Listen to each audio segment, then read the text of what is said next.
students, in this video we are going to discuss about the lesson electromagnetism. So ఈ electromagnetism IIIT కి very important chapter. అలాగే ఎలక్ట్రోమాగ్నెటిజంలో కూడా మీకు ఇచ్చినటువంటి syllabus చాలా తక్కువగా ఉంది. First one is assisted experiment, next one is magnetic field, next lines of magnetic field and magnetic flux density, అలాగే ప్రాబ్లమ్స్, మ్యాగ్నెటిక్ ఫ్లక్స్ మీద ప్రాబ్లమ్స్, అలాగే మ్యాగ్నెటిక్ ఫ్లక్స్ డెన్సిటీ మీద ప్రాబ్లమ్స్ మనం నేర్చుకోవాలి. So first one is assisted experiment. Assisted experiment మనకి ఏం చెప్తుంది అంటే, ఇక్కడ కరెంట్ క్యారియింగ్ కండక్టర్ ఏదైనా ఉంది అని అనుకుంటే, suppose this is current carrying conductor. ఈ కరెంట్ క్యారియింగ్ కండక్టర్ గుండా ఐ అనే కరెంట్ వెళ్తుంది అనుకుందాం. అప్పుడు ఈ కరెంట్ వెళ్తున్నటువంటి వైర్ కింద కాంపాస్ని కనుక మనం అరేంజ్ చేసినట్లయితే అది దాంట్లో మనం డిఫ్లెక్షన్ని గమనించవచ్చు. అంటే current carrying conductor produces magnetic field. So మీకు ఇక్కడ బిట్స్ ఎలా అడుగుతారంటే కరెంట్ క్యారియింగ్ కండక్టర్ ప్రొడ్యూసెస్ అని అడుగుతారు. Current carrying conductor produces electric field, అలాగే బోత్ మ్యాగ్నెటిక్ ఫీల్డ్. ఎలక్ట్రిక్ ఫీల్డ్ని ప్రొడ్యూస్ చేస్తుంది, మ్యాగ్నెటిక్ ఫీల్డ్ని కూడా ప్రొడ్యూస్ చేస్తుంది. సో ఆప్షన్స్లో electric field, magnetic field, both అని ఉంటే బోత్ అనేది మీరు ఆన్సర్ చేయాలి. అలాగే నెక్స్ట్ కాంపాస్ని కనుక ఎలక్ట్రిక్ కండక్టర్ కింద అరేంజ్ చేసినట్లయితే కాంపాస్ నీడిల్ ఖచ్చితంగా నార్త్ అండ్ సౌత్ డైరెక్షన్స్ని చూపించదు. జనరల్గా అయితే కాంపాస్ నార్త్ అండ్ సౌత్ డైరెక్షన్స్ని చూపిస్తుంది. సో మీకు కరెంట్ క్యారియింగ్ కండక్టర్ కింద కాంపాస్ని అరేంజ్ చేసినట్లయితే అది ఏ డైరెక్షన్ చూపిస్తుంది అని అడిగితే నార్త్ అండ్ సౌత్ డైరెక్షన్ చూపిస్తుంది అనే ఆప్షన్ కూడా ఇస్తారు. కానీ మీరు నార్త్ అండ్ సౌత్ డైరెక్షన్ పెట్టకూడదు. It didn't shows north and south directions. ఎందుకనంటే జనరల్గా కాంపాస్ ఇలాగే ఉంటే ఎర్త్ యొక్క నార్త్ అండ్ సౌత్ డైరెక్షన్స్ని చూపిస్తుంది. కానీ ఈ కాంపాస్ ఎలక్ట్రిక్ కండక్టర్ కింద ఉంది కాబట్టి ఈ కండక్టర్ గుండా కూడా, ఈ కండక్టర్ చుట్టూ కూడా మ్యాగ్నెటిక్ ఫీల్డ్ ఫామ్ అవుతుంది. కాబట్టి ఈ మ్యాగ్నెటిక్ ఫీల్డ్ వలన ఇది ఇన్ఫ్లుయెన్స్ అవుతుంది. కాబట్టి ఖచ్చితంగా నార్త్ అండ్ సౌత్ డైరెక్షన్స్ని చూపించదు. సో మీకు బిట్టి ఏమని అడుగుతారు, నార్త్ అండ్ సౌత్ డైరెక్షన్స్ చూపిస్తుందా అంటే చూపించదు అని మీరు ఆన్సర్ చేయవలసి ఉంటుంది. నెక్స్ట్ అలాగే current carrying conductor produces electric field and both magnetic field, both electric and magnetic field also.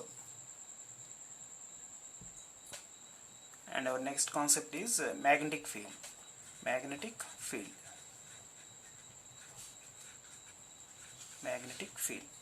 So ఈ మ్యాగ్నెటిక్ ఫీల్డ్ గురించి మీకు చాలా బిట్స్ రావడానికి అవకాశం ఉంటుంది. సో దీంట్లో ఫస్ట్ కొన్ని కాన్సెప్ట్స్ నేర్చుకుందాం. మ్యాగ్నెటిక్ ఫీల్డ్లో ఎక్కడైనా సరే ఇక్కడ ఒక బార్ మ్యాగ్నెట్ ఉంది అని అనుకుంటే, suppose this is north pole and this is south pole. ఈ నార్త్ పోల్ నుంచి మనకి మ్యాగ్నెటిక్ లైన్స్ ఆఫ్ ఫోర్సెస్ ఇలా వస్తాయి. నార్త్ పోల్ నుండి వస్తాయి, సౌత్ పోల్లోకి వెళ్తాయి. ఇలా నార్త్ పోల్ నుండి బయలుదేరుతాయి, సౌత్ పోల్లోకి వెళ్తాయి. సో నార్త్ పోల్ నుంచి వస్తాయి ఇలాగా, అలాగే సౌత్ పోల్లోకి ఎంటర్ అవుతాయి, సౌత్ పోల్లో ఎండ్ అవుతాయి, అలాగే నార్త్ పోల్ నుంచి స్టార్ట్ అవుతాయి. సో అలాగే ఈ మ్యాగ్నెటిక్ లైన్స్ ఆఫ్ ఫోర్సెస్ గురించి మీకు చాలా బిట్స్ అడుగుతారు. అది ఎలా అడుగుతారంటే, these magnetic lines of forces are imaginary lines. ఇవన్నీ కూడా ఇమాజినరీ లైన్స్, అంటే మన కంటికి కనిపించవు. సో మనం ఇమాజిన్ చేసుకోవడం ద్వారా మాత్రమే వీటిని అబ్జర్వ్ చేయగలుగుతాం. So these magnetic lines of force imaginary lines. అలాగే these are three dimensional lines. So three డైమెన్షనలా కాదా అనేటటువంటిది కూడా అడుగుతారు. So these are three dimensional. అలాగే they do not intersect each other. ఇవి ఒకదానితో ఒకటి ఇంటర్సెక్ట్ చేసుకోవు. So they do not intersect each other one another, or they do not intersect one another. ఇది కూడా ఒకటి ఇంపార్టెంట్ కాన్సెప్ట్. అలాగే next they are starting from north pole నుండి start అవుతాయి. అలాగే they are ending at south pole దగ్గర end అవుతాయి. అలాగే నెక్స్ట్ ఈ మ్యాగ్నెటిక్ లైన్స్ ఆఫ్ ఫోర్స్, ఇప్పుడు సపోజ్ ఇక్కడ ఏదైనా ఒక పాయింట్ ఉంది అని అనుకుందాం. ఇక్కడ ఏదో P అనే పాయింట్ ఉంది అని అనుకోండి. ఈ P అనే పాయింట్ దగ్గర ఈ మ్యాగ్నెటిక్ లైన్స్ ఆఫ్ ఫోర్స్ యొక్క డైరెక్షన్ కావాలి అంటే ఈ పాయింట్ దగ్గర మనం ట్యాంజెంట్ని గీసినట్లయితే ఆ ట్యాంజెంట్ యొక్క డైరెక్షనే ఈ పాయింట్ దగ్గర మ్యాగ్నెటిక్ లైన్స్ ఆఫ్ ఫోర్స్ యొక్క డైరెక్షన్ అవుతుంది. So magnetic lines of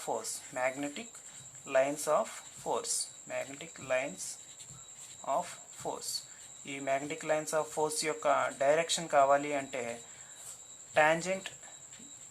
tangent drawn at that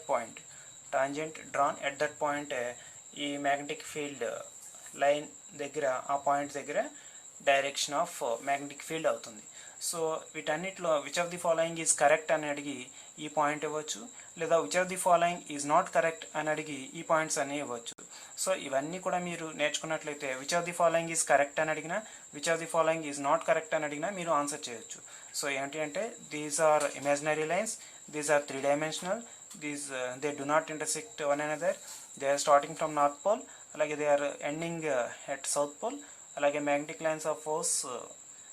If you want to direction of magnetic field at any point, so the direction of tangent gives the direction of magnetic field at that point. ఇది కూడా మనకి bit గా అడుగుతారు. Coming to the next topic, that is magnetic flux. Magnetic flux అంటే ఏమిటి అంటే magnetic ఫ్లక్స్ని పై అనేటటువంటి లెటర్తో denote చేస్తాము. అలాగే నెక్స్ట్ ఈ మ్యాగ్నెటిక్ ఫ్లక్స్ గురించి తెలుసుకోవడానికి సపోజ్ ఇది ఒక మ్యాగ్నెటిక్ ఫీల్డ్ అనుకుందాం. So this is north pole and this is south pole. So ఈ నార్త్ పోల్ నుంచి సౌత్ పోల్కి మ్యాగ్నెటిక్ ఫీల్డ్ ఎలా వస్తుంది? So this is the magnetic field direction. So ఇలాగా మ్యాగ్నెటిక్ ఫీల్డ్ వచ్చేటప్పుడు ఇలాగ నెంబర్ ఆఫ్ మ్యాగ్నెటిక్ లైన్స్ ఇలా వస్తూ ఉంటాయి. నార్త్ పోల్ నుంచి ఇలా నెంబర్ ఆఫ్ మ్యాగ్నెటిక్ లైన్స్ ఇలా వస్తూ ఉంటాయి. These number of magnetic lines of force is known as magnetic flux. So number of magnetic lines of force, number of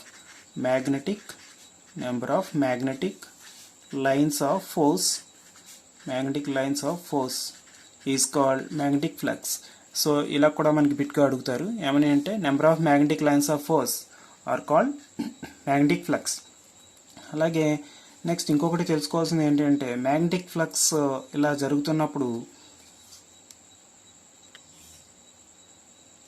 so number of magnetic lines of force passing through any plane perpendicular to the field. Suppose అంటే ఇది north pole, ఇది south pole అని అనుకున్నట్లయితే plane ఏదైనా సరే ఇలా పర్పెండిక్యులర్గా ఉన్నప్పుడు మాత్రమే ఈ ప్లేన్లో ఉన్నటువంటి ఏరియా గుండా మ్యాగ్నెటిక్ లైన్స్ ఆఫ్ ఫోర్స్ ఇలా వెళ్తూ ఉంటాయి. సో ఈ number of magnetic lines of force passing through any plane perpendicular to the field is called magnetic flux. So ఇలా ప్లేన్ని పర్పెండిక్యులర్ డైరెక్షన్లో ఉంచినప్పుడు మాత్రమే మ్యాగ్నెటిక్ ఫ్లక్స్ ఉంటుంది. అలా కాకుండా ఈ ప్లేన్ని ప్యారలల్గా అరేంజ్ చేశారనుకోండి, ఇలా ప్యారలల్గా అరేంజ్ చేసినట్లయితే no magnetic flux passing through this plane, so magnetic flux is 0. So ఇక్కడికి ఎప్పుడైనా సరే మ్యాగ్నెటిక్ ఫ్లక్స్ డెఫినేషన్ పరంగా కావాలి అంటే number of magnetic lines of force passing through any plane perpendicular to the field is known as magnetic flux. అంటే ఏదైనా సరే ఒక ప్లేన్ ఈ మ్యాగ్నెటిక్ ఫీల్డ్కి పర్పెండిక్యులర్గా అరేంజ్ చేయబడి ఉండాలి. ఆ ప్లేన్ యొక్క ఏరియా గుండా వెళ్ళే మ్యాగ్నెటిక్ లైన్స్ ఆఫ్ ఫోర్స్ని మ్యాగ్నెటిక్ ఫ్లక్స్ అంటారు. సో ఈ విధంగా కాన్సెప్ట్ మీకు అర్థమైంది కదా. ఇప్పుడు ఇదే మ్యాగ్నెటిక్ ఫీల్డ్లో ప్యారలల్గా ఒక ప్లేన్ ఉంది అని అనుకుంటే ఈ ప్యారలల్గా ఉన్నటువంటి ప్లేన్లో మ్యాగ్నెటిక్ లైన్స్ ఆఫ్ ఫోర్స్ వెళ్ళవు. సో మ్యాగ్నెటిక్ ఫ్లక్స్ 0 అవుతుంది. సో ఈ ప్లేన్ కనుక ప్యారలల్గా ఉంటే ప్లేన్ ప్యారలల్గా ఉంది ఇక్కడ. So magnetic flux pi is equal 0 అవుతుంది. అలాగే ఇక్కడ ప్లేన్ పర్పెండిక్యులర్గా ఉంటుంది. సో ఇక్కడ పై వాల్యూ ఎంతో కొంత ఉంటుంది depending upon that area and magnetic field. So మీకు బిట్స్ ఎలా అడుగుతారు అంటే suppose one plane arranged parallel to the direction of magnetic field, then the magnetic flux passing through that plane అంటే 0 అని రాయాలి. సో ఏదైనా సరే ఒక మ్యాగ్నెటిక్ ఫీల్డ్కి వెళ్ళేటటువంటి డైరెక్షన్కి ప్యారలల్గా ఒక ప్లేన్ ఉంది అంటే కనుక దాని గుండా వెళ్ళేటటువంటి మ్యాగ్నెటిక్ ఫ్లక్స్ 0 అవుతుంది. సో ఇది మీకు బిట్గా ఖచ్చితంగా అడుగుతారు. ఓకే, సో దీనికి యూనిట్స్ ఏమిటి అంటే యూనిట్స్ ఫర్ మ్యాగ్నెటిక్ ఫ్లక్స్ ఇది కూడా అడుగుతారు. Units for magnetic flux is weber.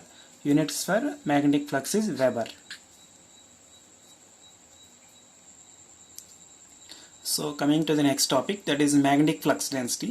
So magnetic flux density గురించి నేర్చుకోవడానికి ముందుగా ఒక పాయింట్ ఫస్ట్ చెప్తున్నాను. సో ఇది మ్యాగ్నెటిక్ ఫీల్డ్ అనుకోండి, ఇది నార్త్ పోల్, ఇది south pole. So magnetic field యొక్క డైరెక్షన్ ఇలా ఉంది. మ్యాగ్నెటిక్ ఫీల్డ్ యొక్క డైరెక్షన్ ఇలా ఉంది, మ్యాగ్నెటిక్ ఫీల్డ్. సో నెక్స్ట్ అలాగే ప్లేన్ ఎలా ఉంది అంటే ప్లేన్ కూడా ప్యారలల్గా ఉంది. Plane parallel to the magnetic field. So ఈ కేసులో this is north pole and this is south pole.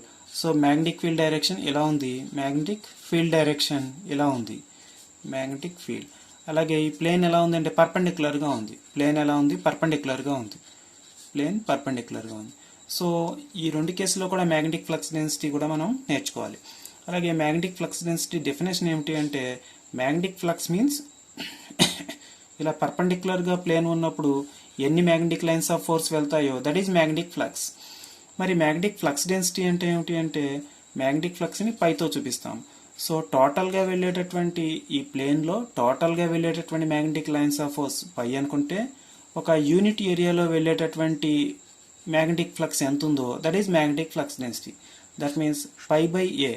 That means magnetic flux passing through unit area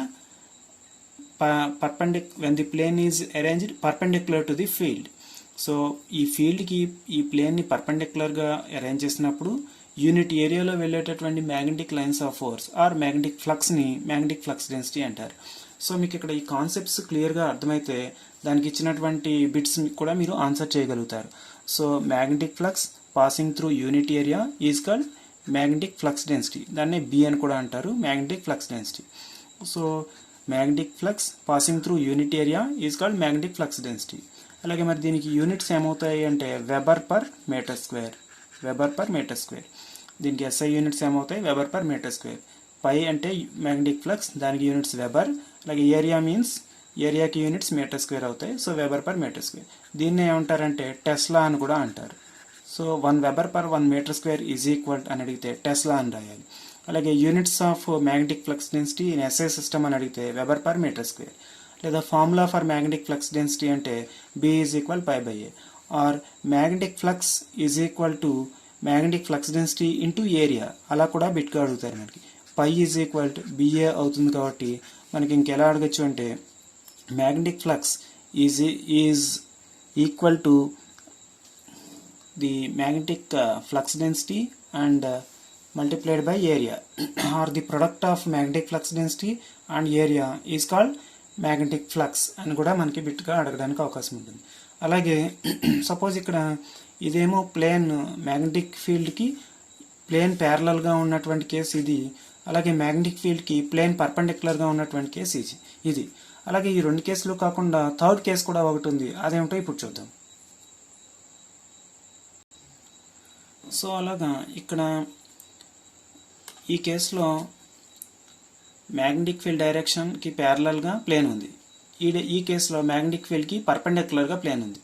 so ఈ కేసులో మనకి ప్యారలల్గా ఉన్నప్పుడు మ్యాగ్నెటిక్ ఫ్లక్స్ ఎంత అవుతుంది అంటే 0 అవుతుంది. సో మ్యాగ్నెటిక్ ఫ్లక్స్ డెన్సిటీ కూడా 0 అవుతుంది.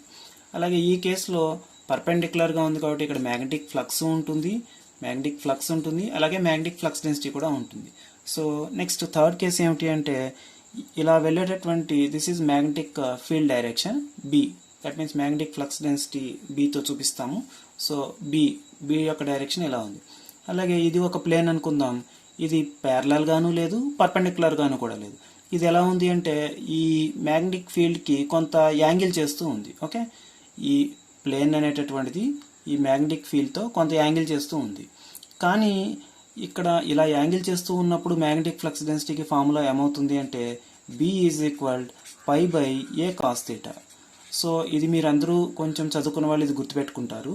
కానీ ఇక్కడ మనకి కాంపిటేటివ్ ఎగ్జామ్స్లో ఎలా అడుగుతారంటే ఈ థీటా అనేటటువంటిది దేనికి మధ్య ఉన్నటువంటి యాంగిల్ అని అడిగితే మీరందరూ పొరపాటు పడి ఏం చేస్తారంటే ఈ ప్లేన్కి మ్యాగ్నెటిక్ ఫీల్డ్ యొక్క డైరెక్షన్కి ఈ మధ్యలో ఉన్నటువంటి యాంగిలే థీటా అని అనుకుంటారు. కానీ ఇది రాంగ్.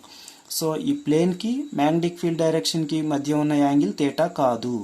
మరి థీటా అనేటటువంటి దేనికి మధ్య ఉన్న యాంగిల్ అంటే ఈ ప్లేన్కి నార్మల్ గీసినట్లయితే ఈ నార్మల్కి ఈ మ్యాగ్నెటిక్ ఫీల్డ్ యొక్క డైరెక్షన్కి మధ్య ఉన్న యాంగిల్ థీటా అవుతుంది. అంటే ఇక్కడ ఏమవుతుంది అంటే ఒకసారి చూద్దాం.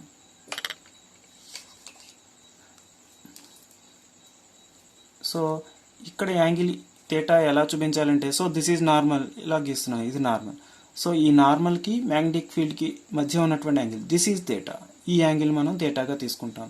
సో ఈ ప్లాన్కి నార్మల్ గీసినట్లయితే ఈ నార్మల్కి ఈ మ్యాగ్నెటిక్ ఫీల్డ్కి మధ్య ఉన్నటువంటి angle this is called theta.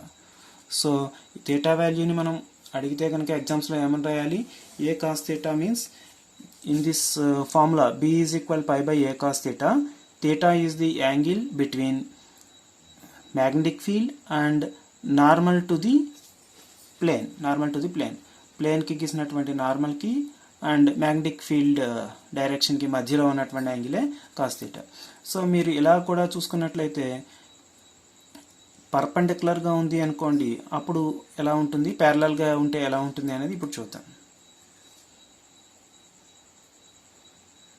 So ఈ థర్డ్ కేసులో this is magnetic field north pole and this is south pole. Magnetic field direction ఇలా ఉంది, అలాగే దీని యొక్క ప్లేన్ అనేటటువంటిది ఇలా ఉంది, కొంత యాంగిల్ చేస్తూ ఉంది. సో ఈ ప్లేన్కి నార్మల్ గీసినట్లయితే మనకి ఇలా కొంత నార్మల్ గీసాము. ఈ నార్మల్కి ఈ ప్లేన్ యొక్క డైరెక్షన్కి మధ్య ఉన్న యాంగిలే థీటా అవుతుంది. సో అప్పుడు ఫార్ములా ఏమవుతుంది అంటే b is equal pi by A cos theta అవుతుంది. b is equal pi by A cos theta. అప్పుడు మీకు ఎగ్జామ్స్లో ఏమని అడుగుతారు అంటే, ఇలా ఒక ప్లేన్ ఉంది, కొంత యాంగిల్ చేస్తూ ఉంది, ఆ angle theta is equal 90 degrees అయితే ఏమవుతుంది, థీటా ఈజ్ ఈక్వల్ 0 degrees అయితే ఏమవుతుంది అని అడుగుతారు. సో ఈ ప్లేన్ థీటా అంటే ఈ ప్లేన్ యొక్క నార్మల్కి ఈ యొక్క మ్యాగ్నెటిక్ ఫీల్డ్కి మధ్య ఉన్న యాంగిల్ 90 degrees ఉంటే ఏమవుతుంది, అలాగే ఈ ప్లేన్ మ్యాగ్నెటిక్ ఫీల్డ్కి అలాగే ప్లేన్ యొక్క నార్మల్కి మధ్య ఉన్నటువంటి యాంగిల్ 0 degrees ఉంటే ఏమవుతుంది. సో ఈ రెండు కేసులు కూడా వెరీ ఇంపార్టెంట్, అవి రెండు కూడా మనం చూద్దాం. So first one is theta is equal to 90 degrees.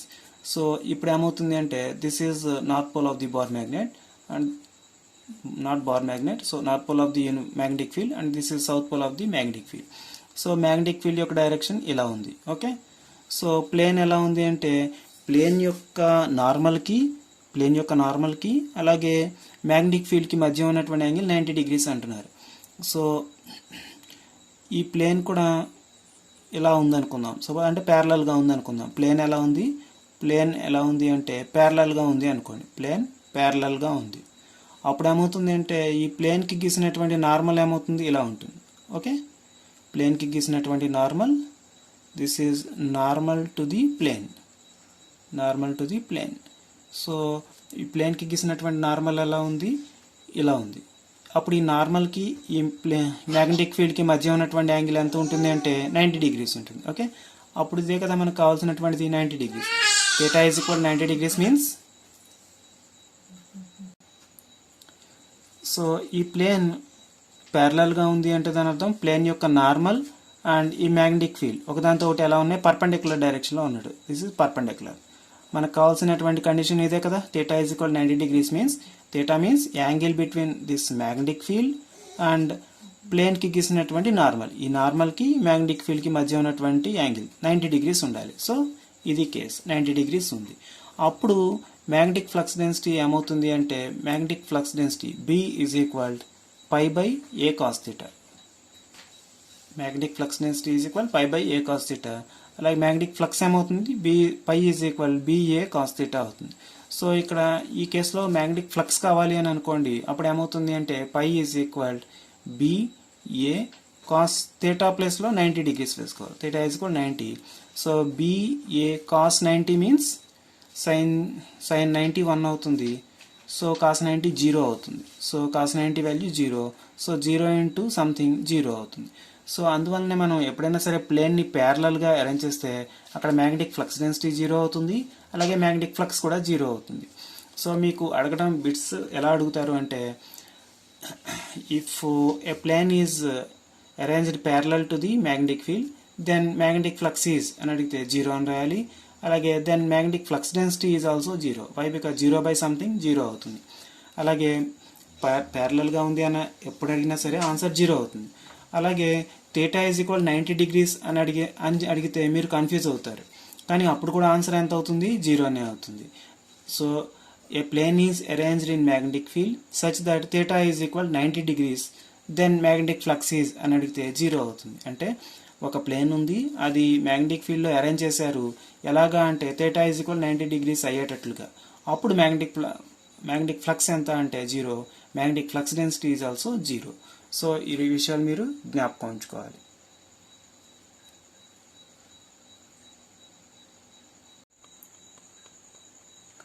So ఇక్కడ ఉన్నటువంటి ఈ కేసులో theta is equal 90 degrees case ఇది. అప్పుడు ఏమవుతుంది, మ్యాగ్నెటిక్ ఫ్లక్స్ 0 అవుతుంది. So theta is equal 0. So theta is equal 0 means ఇక్కడ నార్త్ పోల్ ఉంది, ఇక్కడేమో south pole. So magnetic field direction ఇలా ఉంది. ఈ ప్లేన్ ఎలా ఉన్నట్లంటే పర్పెండిక్యులర్ డైరెక్షన్లో ఉన్నట్టు. అప్పుడు ఏమవుతుందంటే ఈ ప్లేన్కి గీసినటువంటి నార్మల్ ఇలా ఉంటుంది. This is normal, this is magnetic flux density, magnetic flux. So ఈ మ్యాగ్నెటిక్ ఫ్లక్స్కి అలాగే ఈ ప్లేన్కి గీసినటువంటి నార్మల్కి ఈ రెండింటికి మధ్య ఉన్నటువంటి యాంగిల్ 0 degrees. సో ఈ కేసులో ఇచ్చినటువంటిది ఏంటి, θ ఈజ్ ఈక్వల్ 0 degrees అయితే దట్ మీన్స్ ఈ మ్యాగ్నెటిక్ ఫ్లక్స్కి ఈ ప్లేన్కి గీసినటువంటి నార్మల్ ఈ రెండింటికి మధ్య ఉన్నటువంటి యాంగిల్ 0. అప్పుడు ఏమవుతుంది అంటే magnetic flux pi is equal BA cos θ అవుతుంది. So BA cos θ means θ value 0 degrees. So cos 0 అవుతుంది. So cos 0 is equal 1. So BA into 1. So answer BA అవుతుంది. B means magnetic flux density and A means area of the plane. So ఈ విధంగా plane కనుక ఎప్పుడైతే పర్పెండిక్యులర్గా ఉందో అక్కడ magnetic flux ఉంటుంది. అలాగే ఎప్పుడైతే ప్లేన్ కనుక ప్యారలల్గా ఉంటుందో అక్కడ మ్యాగ్నెటిక్ ఫ్లక్స్ 0 ఉంటుంది. సో దీన్ని మీకు బిట్స్గా ఏమని అడుగుతారు అంటే ఇందాక చెప్పినట్టుగా ప్లేన్ ప్యారలల్గా ఉంటే మ్యాగ్నెటిక్ ఫ్లక్స్ ఎంత అంటే 0 అని రాయాలి. అలాగే ప్లేన్ పర్పెండిక్యులర్గా ఉంటే మ్యాగ్నెటిక్ ఫ్లక్స్ ఎంత అంటే BA అని రాయాలి. అలాగే ఈ ప్లేన్ యొక్క నార్మల్కి అలాగే మ్యాగ్నెటిక్ ఫీల్డ్కి మధ్య ఉన్నటువంటి యాంగిల్ 0 degrees ఉంటే అప్పుడు మ్యాగ్నెటిక్ ఫ్లక్స్ ఎంత అంటే BA అని రాయాలి. అలాగే ప్లేన్కి గీసినటువంటి నార్మల్కి మ్యాగ్నెటిక్ ఫీల్డ్కి మధ్య ఉన్నటువంటి యాంగిల్ 90 degrees ఉంటే అప్పుడు మ్యాగ్నెటిక్ ఫ్లక్స్ ఎంత అంటే 0 degrees అని రాయాలి. సో వీటన్నిటి మీద మీకు బిట్స్ అడుగుతారు. డిఫికల్టీగా ఉన్నట్టు అనిపించినా కొంచెం ప్రాక్టీస్ చేస్తే ఈజీగా ఉంటాయి. మీకు గుర్తుపెట్టుకోవాల్సింది ఏమిటి, ప్యారలల్గా ఉంటే 0 ఉంటుంది మ్యాగ్నెటిక్ ఫ్లక్స్, పర్పెండిక్యులర్గా ప్లేన్ ఉంటే BA ఉంటుంది. అలాగే θ ఈజ్ ఈక్వల్ 90 degrees ఉంటే 0 ఉంటుంది, θ ఈజ్ ఈక్వల్ 0 ఉంటే మ్యాక్సిమం ఉంటుంది. So okay. సో ఇప్పుడు ఎలక్ట్రోమాగ్నెటిజంలో ఇచ్చేటటువంటి ప్రాబ్లమ్స్ ఏంటో చూద్దాం. The value of magnetic field induction which is uniform is 2 Tesla. So ఇక్కడ magnetic field induction B value ఇచ్చారు. So this is equal to 2 Tesla. What is the flux passing through a surface area 1.5 meter². So magnetic flux ఎంత అంటున్నారు, pi is equal how much and surface area A is equal 1.5 meter². ఇవి మనకి ఇచ్చారు. 2 Tesla, T means tesla. అంటే magnetic field ఈ డైరెక్షన్లో ఉంది, అలాగే ప్లేన్ కూడా పర్పెండిక్యులర్గా ఉంది. ఏమీ ఇవ్వలేదు యాంగిల్ అని అంటే మీరు పర్పెండిక్యులర్గా తీసుకోవాలి. So phi is equal, so మనకి ఫస్ట్ బీకి ఫార్ములా రాసుకోండి. B is equal pi by A and phi is equal BA. ఇక్కడ θ వాల్యూ మెన్షన్ చేయలేదు కాబట్టి మీరు పై ఈజ్ ఈక్వల్ BA అని మాత్రమే రాసుకోవాలి. అంటే పర్పెండిక్యులర్గా ఉన్నట్టుగా మీరు భావించాలి. Okay right. B is equal, B means 2 into A means 1.5 meter². So 2 into 1.5 3 Weber. Answer ఏమవుతుంది 3 అవుతుంది. వెబర్ అనేది units of magnetic flux.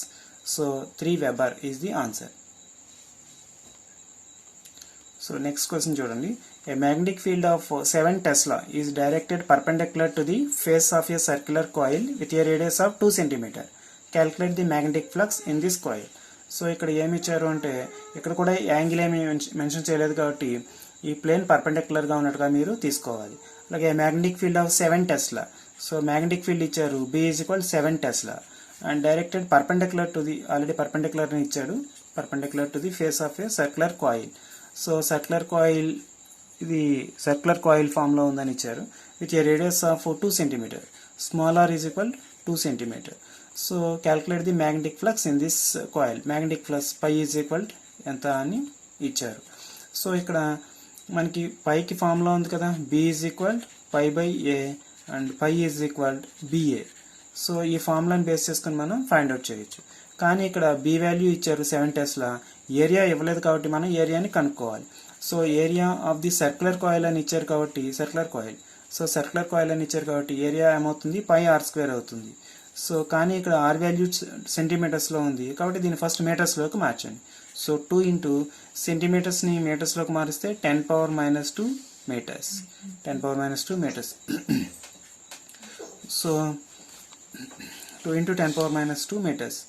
Next ఇప్పుడు పై r², ఏరియా అని కడదాము. Area is equal pi r². Pi means 3.14 22/7 into r² means 2² means 4 into 10⁻⁻2 whole square means 10⁻⁻4. 10⁻⁻2 whole square means 10⁻⁻4. So this is the area. So ఇవన్నీ దీంట్లో substitute చేయండి. B value ఎంత 7 into area means 22/7 22/7 into 4 into 10 power minus 4. So ఈ 7 cancel చేయండి. 22 into 4, 2 4s are 8, 2 4s are 8 into 10 power minus 4. ఇది magnetic flux కాబట్టి దీని units weber అవుతాయి. This is the answer. 88 into 10 power minus 4 is the answer.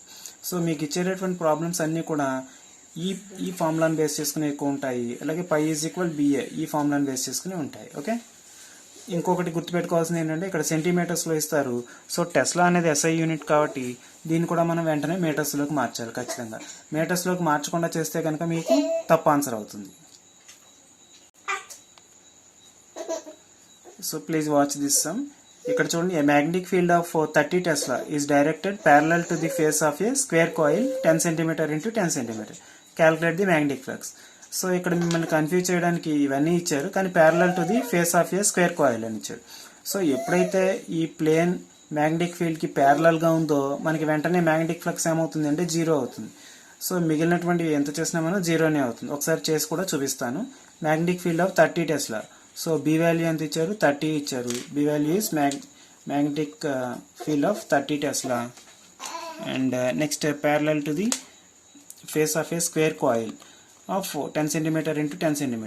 So area ఏమవుతుంది అంటే square coil అన్నారు కాబట్టి side into side. So 10 into 10 100 cm². 100 cm² అనేది unit area అవుతుంది. సో 100 into సెంటీమీటర్ అంటే 10 power minus 2 meter whole square. So 100 into 10 power minus 4 meter. ఇది answer. ఇదేమో 10² అవుతుంది into 10 power minus 4 meter. So 10 power minus 4 into 10² అంటే 10 power minus 2 మీటర్² అవుతుంది. So calculate the magnetic flux అన్నారు కాబట్టి B = π/a cos θ మనకు ఉన్నటువంటి ఫార్ములా. అప్పుడు π ఏమవుతుంది అంటే BA cos θ అవుతుంది. BA cos θ. So B value 30 and A value 10 power minus 2 and cos θ means ఈ ప్లేన్ ఎలా అరేంజ్ చేశారు? ప్యారలల్గా అరేంజ్ చేశారు. ప్లేన్ ప్యారలల్గా అరేంజ్ చేశారు. సో మ్యాగ్నెటిక్ ఫీల్డ్ ఇలాగే ఉంది, ఈ ప్లేన్ కూడా ఇలాగే ఉంది.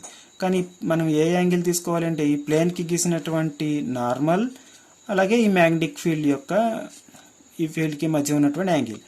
ఈ ప్లేన్కి గీసినటువంటి నార్మల్, అలాగే ఈ మ్యాగ్నెటిక్ ఫీల్డ్ యొక్క డైరెక్షన్, ఈ రెండింటికి మధ్య ఉన్న యాంగిల్ ఇది ఎంత అవుతుంది? 90 degrees అవుతుంది.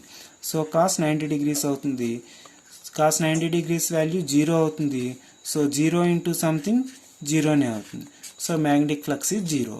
సో ఎప్పుడైనా సరే మీకు ప్లేన్ ఎప్పుడైతే ప్యారలల్గా అరేంజ్ చేశారో అని ఇస్తారో మ్యాగ్నెటిక్ ఫ్లక్స్ ఈజ్ 0, అలాగే magnetic flux density is also 0. కానీ ఇవన్నీ ఎందుకు చేసి చూపించాను అంటే ఇక్కడ ప్యారలల్గా కాకుండా ఏదో సమ్ యాంగిల్ అని ఇచ్చినప్పటికీ, లేదా పర్పెండిక్యులర్గా ఉంది అని ఇస్తే అప్పుడు ఇక్కడ cos 0 అవుతుంది, అప్పుడు ఇది వాల్యూ అవుతుంది. అలా మీరు ఐడెంటిఫై చేయడం కోసం ఇది ఉపయోగపడుతుంది. ఓకే, సో ఈ ప్రాబ్లం చూడండి. Calculate the magnetic flux through each square 10 cm into 10 cm. So ఇది 10 cm 10 cm shown below. The magnitude of the magnetic field is 10 tesla. So ఈ కేసులో మ్యాగ్నెటిక్ ఫ్లక్స్ ఎంత, ఈ కేసులో మ్యాగ్నెటిక్ ఫ్లక్స్ ఎంత అని అడుగుతున్నారు. సో ఇక్కడ ఏమి ఇచ్చారంటే magnitude of magnetic field is 10 tesla. So B = 10 tesla. ఇక్కడ కూడా B = 10 టెస్లా. సో ఇక్కడ మ్యాగ్నెటిక్ ఫ్లక్స్ని ఫైండ్ అవుట్ చేయాలి మనం, ఇక్కడ కూడా మ్యాగ్నెటిక్ ఫ్లక్స్ని ఫైండ్ అవుట్ చేయాలి. సో అలాగే ఇక్కడ ఏరియాని ఫైండ్ అవుట్ చేద్దాము. Area means 10 into 10 cm². So 10 into 10 square centimetre కాబట్టి 10 into 10 cm², that is 100 cm². 100 into సెంటీమీటర్స్ని మీటర్స్లో మార్చాలంటే 10 power minus 2 meter whole square. So 10² into 10 power minus 4 meter. So this is 10 power minus 2 meter. ఇక్కడ 10 power minus 2 మీటర్². అప్పుడు దీంట్లో చూద్దాం. ఇక్కడ మనకి ఫార్ములా ఏమిటి అంటే this is first problem. So ఇక్కడ మనకి π = BA cos θ. సో మనకి ఉన్నటువంటి ఫార్ములా ఏంటి? B = π/a. So π = BA. మనకి యాంగిల్ చేస్తూ ఉన్నట్లయితే కనుక A cos θ గా తీసుకుంటాం. So π = BA cos θ. So B value 10 and A value 10 power minus 2 and cos θ means cos, ఇక్కడ θ వాల్యూ చూడండి. సో ఇదేమో B means magnetic field direction ఇలా ఉంది, అలాగే ఈ ప్లేన్కి గీసినటువంటి నార్మల్ ఇలా ఉంది. మనం దేనికి మధ్య ఉన్న యాంగిల్ తీసుకోవాలి అంటే ఈ నార్మల్కి అలాగే ఈ మ్యాగ్నెటిక్ ఫీల్డ్కి మధ్య ఉన్నటువంటి డైరెక్షన్ తీసుకోవాలి. కానీ మనకేమి ఇచ్చారు ఇక్కడ, ఈ మ్యాగ్నెటిక్ ఫీల్డ్ డైరెక్షన్కి ఈ ప్లేన్కి మధ్య ఉన్నటువంటి యాంగిల్ ఇచ్చారు. మనం దేనికి తీసుకోవాలి, ఈ ప్లేన్కి గీసినటువంటి నార్మల్కి మ్యాగ్నెటిక్ ఫీల్డ్ యొక్క డైరెక్షన్కి మధ్య ఉన్న యాంగిల్ తీసుకోవాలి. సో ఈ టోటల్ 90 degrees కాబట్టి ఇది ఎంత అవుతుంది అంటే 30 degrees అవుతుంది. ఇది 60 అయింది కాబట్టి 30 అవుతుంది. సో cos 30 అవుతుంది. So 10 × 10⁻² means 10⁻⁻1 into cos 30 value ఎంత అవుతుంది, √3/2 అవుతుంది. cos 30 వాల్యూ √3/2 అవుతుంది. So √3/20 this is the answer అవుతుంది. ఓకే, నెక్స్ట్ ఈ కేసు చూద్దాం. సో ఇక్కడ కూడా ఈ కేసులో b = 10 tesla, pi = how much, అలాగే ఏరియా = ఎంత అవుతుంది, 10⁻² మీటర్ స్క్వేర్ అవుతుంది. ఇక్కడ కూడా formula π = BA cos θ. So b value is 10 into area means 10⁻² into cos θ means థీటాలో ఈ నార్మల్కి మ్యాగ్నెటిక్ ఫీల్డ్కి మధ్య ఉన్నటువంటి direction 60 degrees. So cos 60 degrees అవుతుంది. So 10⁻⁻1 into cos 60 value 1/2, sin 30 1/2, అలాగే cos 60 1/2. So is equal 10⁻⁻1 means 1/20. So is equal 1/2 means 0.5, 1/10 into 0.5 అవుతుంది. So this value ఎంత అవుతుంది, 0.05 అవుతుంది. This is the answer. So ఈ ప్రాబ్లం చూద్దాం. A square loop of side 3 cm is positioned in a uniform magnetic field of magnitude 0.5 Tesla perpendicularly, so that the place of the loop makes an angle of 60 degrees with the magnetic field. Find the flux passing through the square loop. So ఇక్కడ square లూప్ని ఒకదాన్ని arrange చేశారు uniform magnetic ఫీల్డ్లో. ఈ magnitude ఎంత దానికి 0.5 Tesla. That means B = 0.5 Tesla perpendicularly, so that the place of the loop makes an angle of 60 degrees. So ఈ loop magnetic ఫీల్డ్తో ఎంత యాంగిల్ చేస్తుంది, 60 degrees యాంగిల్ చేస్తుంది with the magnetic field. Find the flux passing through the square loop. ఈ square loop గుండా వెళ్ళేటటువంటి magnetic flux ఎంత అని అడుగుతున్నారు. అప్పుడేం చేయాలి అంటే సేమ్ ఇదే ఫార్ములా. సో మనకి ఏం కావాలి అంటే ఈ లూప్ అలాగే మ్యాగ్నెటిక్ ఫీల్డ్కి మధ్య ఉన్నటువంటి యాంగిల్ కాదు, మనకి దేనికి మధ్య ఉన్న యాంగిల్ కావాలి, ఈ మ్యాగ్నెటిక్ ఫీల్డ్కి అలాగే ఈ లూప్ గీసినటువంటి నార్మల్కి మధ్య ఉన్న యాంగిల్ కావాలి, మనకి ఈ యాంగిల్ కావాలి. సో ఇది 60 degrees అయితే ఇది 30 అవుతుంది. సో ఇది ఎంత అవుతుంది, 30 degrees అవుతుంది. అప్పుడు కాస్ 30 వాల్యూ మనం ఫైండ్ అవుట్ చేసి చేయవచ్చు. అలాగే ఇక్కడ ఏరియా ఎంత అవుతుంది అంటే ఏరియా ఈజ్ ఈక్వల్, ఈ స్క్వేర్ లూప్ అన్నారు కాబట్టి 3 cm into 3 cm is equal 9 cm². 9 into centimeter means 10⁻⁻2 meter. So whole square అవుతుంది. 9 into 10⁻⁻4 meter స్క్వేర్ అవుతుంది. సో మనకి ఫార్ములా ఏమిటి అంటే B = π/A cos θ అవుతుంది. అప్పుడు π = BA cos θ అవుతుంది. B వాల్యూ ఎంత అవుతుంది, 0.5 into area means 9 into 10⁻⁻4 meter square into cos θ means 30 degrees. So is equal 5 means 0.5 means 5/10 into 9 into 10⁻⁻4 into cos 30 means √3/2 అవుతుంది. So is equal 5 into 9 45 into 10⁻⁻3 into √3/2 అవుతుంది. So is equal 45/2 means 2 2s are 4, 2 2s and 5, 22.5 into √3 into 10⁻⁻3. This is the answer అవుతుంది. Okay, ఇంకా మనం simplify చేయాలంటే √3 value వేసి simplify చేయొచ్చు, కానీ మీరు ఎంతవరకు తెలుసుకుంటే సరిపోతుంది. కానీ మీకు ఎగ్జామ్స్లో ఇచ్చే కూడా ఇంత √3 పరంగా ఎవరు, ఒకవేళ సింప్లిఫై చేసే ఆన్సరే వస్తుంది. ఇన్ కేస్ ఒకవేళ ఇలా ఇచ్చినట్లయితే ఇలా ఉంటుంది, లేదంటే √3 వాల్యూ 1.732 ఉంటుంది కదా, దాన్ని పెట్టి మల్టిప్లై చేసి ఆన్సర్ వేయచ్చు. సో ఇది కనుక మనం మల్టిప్లై చేస్తే 1.732 ఇంటూ 22.5 ఎంత వస్తుంది అంటే 38.97 into 10⁻⁻3. This is the answer. Okay, కానీ మీకు ఎగ్జామ్స్లో ఇంతలాగా ఇవ్వకపోవచ్చు, సింపుల్గానే ఇస్తారు. కానీ మీకు మనకున్నటువంటి ఎలక్ట్రోమాగ్నెటిజం సిలబస్కి సంబంధించి రెండు ఫార్ములాస్ ఉన్నాయి. అదేమిటంటే B is equal pi by A cos theta ఇది ఒకటి, అలాగే pi is equal BA cos theta ఇది ఒకటి. ఈ రెండింటి మీద ఈ రెండు ఫార్ములా మీద మీకు ప్రాబ్లమ్స్ అని అడుగుతున్నారు కాబట్టి ఇట్లాంటి మోడల్ ప్రాబ్లమ్స్ కూడా నేను చెప్పాను. సో ఇది మీకు ఇచ్చిన ఆశ్చర్యపోకర్లా మీరు ఇలా కరెక్ట్గా ఆన్సర్ చేయగలుగుతారు. సో ఈ ప్రాబ్లం చూద్దాం. Find the direction of magnetic field in the below diagram if current passing vertically upwards out of the paper. So మీకు ఇప్పుడు చెప్పబోయేటటువంటి ఈ రెండు క్వశ్చన్స్ మీకు సిలబస్లో లేవు ప్రస్తుతానికి, కానీ ఇది మీరు ఖచ్చితంగా గుర్తుపెట్టుకోండి. ఎందుకంటే ఈ రెండు క్వశ్చన్స్ కూడా అడగడానికి అవకాశం ఉందని అనుకుంటున్నాను. So find the direction of magnetic field in the below diagram if current passing vertically upwards. So ఇక్కడ కరెంట్ ఏమవుతుంది అంటే వర్టికల్లీ అప్వర్డ్స్ అంటే ఈ డైరెక్షన్లో ఇలా వస్తున్నట్టు, ఇలా పైకి వస్తున్నట్టు అనమాట కరెంట్. అప్పుడు మ్యాగ్నెటిక్ ఫీల్డ్ ఎలా ఫామ్ అవుతుంది అంటున్నారు. అప్పుడు మీకు right hand thumb rule follow అవ్వాలి. సో కరెంట్ వెళ్ళేటటువంటి డైరెక్షన్లో ఇలా రైట్ హ్యాండ్ థంబ్ని అరేంజ్ చేసినట్లయితే రొటేషన్ ఆఫ్ ఫింగర్స్, ఈ రొటేషన్ ఆఫ్ ఫింగర్సే మ్యాగ్నెటిక్ ఫీల్డ్ డైరెక్షన్ చూపిస్తాయి. సో డైరెక్షన్ ఆఫ్ కరెంట్ ఇలా ఉంది కాబట్టి rotation of our fingers shows the magnetic field. So ఈ డైరెక్షన్లో మ్యాగ్నెటిక్ ఫీల్డ్ ఫామ్ అవుతుంది. సో దిస్ ఈజ్ ఈ డైరెక్షన్, ఇలా ఫామ్ అవుతుంది.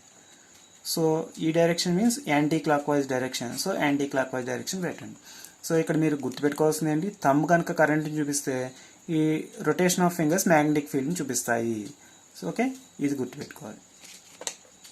అండ్ నెక్స్ట్ వన్, సో ఇది లాస్ట్ బిట్ చూడండి. Find the current passing through the coil if the direction of magnetic field is in clock wise direction. So magnetic field ఇలాగా clock wise డైరెక్షన్లో వస్తే అప్పుడు current ఎలా flow అవుతుంది అన్నారు. So దీనికి కూడా రైట్ హ్యాండ్ రూల్ అప్లై చేస్తాం మనం. సో మ్యాగ్నెటిక్ ఫీల్డ్ కనుక ఈ క్లాక్ వైజ్ డైరెక్షన్లో ఉంటే కరెంట్ ఏ డైరెక్షన్లో ఉంటుంది. ఓకే, సో దీని ఆన్సర్ ఏమవుతుంది అంటే ఇక్కడ మ్యాగ్నెటిక్ ఫీల్డ్ క్లాక్ వైజ్ డైరెక్షన్లో ఉంది కాబట్టి కరెంట్ ఎలా ఉంటుంది, vertically downwards and into the paper. So ఈ డైరెక్షన్లో ఇలా లోపలికి ఉంటుంది, ఇంటూ ది పేపర్. సో ఈ డైరెక్షన్లో ఉంటుంది, అలాగే ఇంటూ ది పేపర్ లోపలికి వెళ్తున్నట్టుగా ఉంటుంది. So find the current passing through the coil if the direction of magnetic field is in clock wise direction. So ఇక్కడ మ్యాగ్నెటిక్ ఫీల్డ్ ఇలా ఈ డైరెక్షన్లో ఉంది అంటే సో మ్యాగ్నెటిక్ ఫీల్డ్ వెళ్ళే డైరెక్షన్లో మనం ఈ ఫింగర్స్ని మూవ్ చేసినట్లయితే ఈ థంబ్ చూపించేటటువంటి డైరెక్షనే కరెంట్ డైరెక్షన్ అవుతుంది. So current vertically downwards and into the paper, vertically downwards and into the paper, vertically downwards and into the paper అనేది ఆన్సర్ అవుతుంది, ఇంటూ ది పేపర్.